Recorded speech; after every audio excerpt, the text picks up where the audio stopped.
Hello, my name's Tanam Shaw and I'm from UNSW. Today I'm working through some of the Math 101 calculus problems from the section on exponential modelling with an exponential function.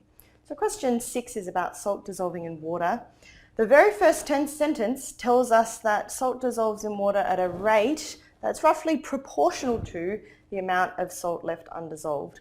And so that means the fact that the rate is proportional to the amount means that I can model it using an exponential function. It obeys an exponential decay law. So if I let S be the amount of salt in kilograms left undissolved, then the amount of salt left undissolved is going to be an exponential here. A and K here are going to be constants. Okay, T I'm going to let be, T is time, and I'm going to let time T be time after 1 p.m. in hours.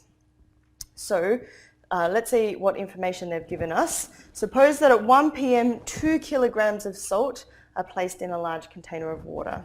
So that means we know that at 1 p.m., and I've said that's going to be T equals 0, the initial time, then S equals 2 kilograms, the salt's placed in there, it's all not dissolved yet. By 3 p.m., 650 grams have dissolved. So 3 p.m. is 2 hours after 1, and well, 650 grams has dissolved, so that means 1.35 kilograms is left undissolved there. The question is now, how much will have dissolved by 6 p.m.?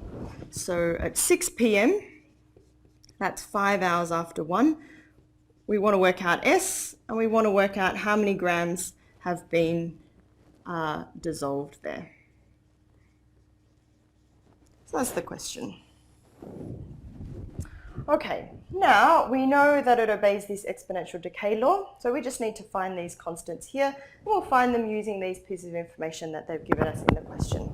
So we know that when T equals 0, S equals 2. So that means 2 must be A e to the minus k times 0.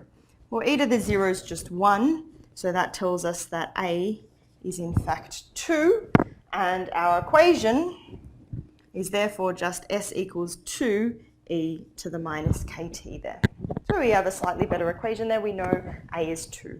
In fact, A is always going to be that initial amount. When T equals 0, we'll always get S equal to A there. Okay, so the next piece of information was that T equals 2, S equals 1.35. So from that, I can work out that 1.35 is 2 e to the minus k times 2. And solving this equation, if I just write underneath here, so 1.35 divided by 2 is e to the minus 2k.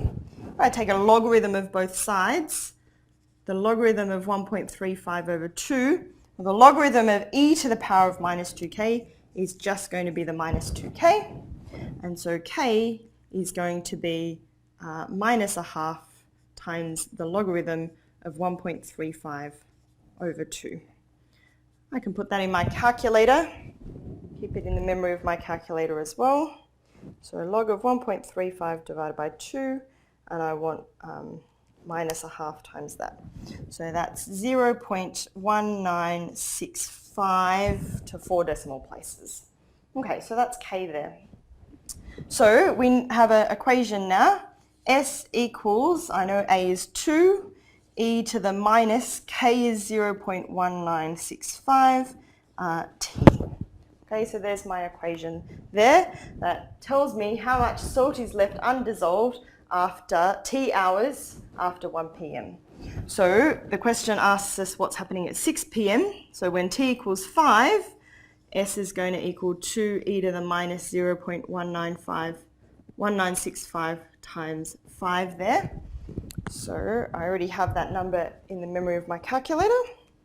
So this is easy to calculate. Minus the k that I had times 5. So this is 0.75 to 2 decimal places there. So S is the amount undissolved. Okay, so therefore at 6 p.m. 0.75 kilograms is undissolved.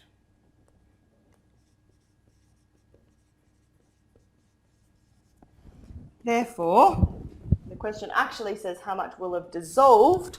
So I know there were 2 kilograms to start, so 1.25 kilograms of salt have dissolved by 6 p.m. Okay, so we had to know that we could model this using an exponential function here. Once I set up my exponential function, I could just use the information that they gave us to calculate the constants to work out our equation for the amount of salt left undissolved in terms of time. Once I had that equation, I could answer the particular question that they asked, which was what was happening at t equals 5 there.